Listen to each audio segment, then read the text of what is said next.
accuracy. The National People's Party today celebrated its 10th anniversary at the party office here in Shillong. Speaking on the occasion, National People's Party National President Conrad K. Sangma recalled that former president of the party, late Purno Ajitok Sangma, had launched the party in Meghalaya on this very day at the same place, even before it was launched at the national level.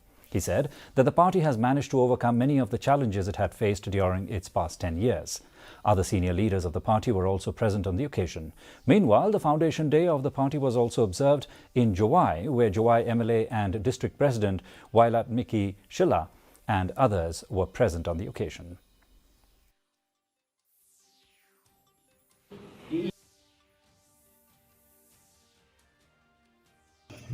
And hence we are all here to look back on these 10 glorious years where we have all had us areas of struggle.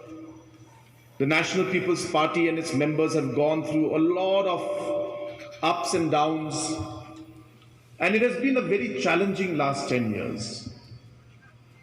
But in spite of the challenges we faced, be it as a political party or be it as a government,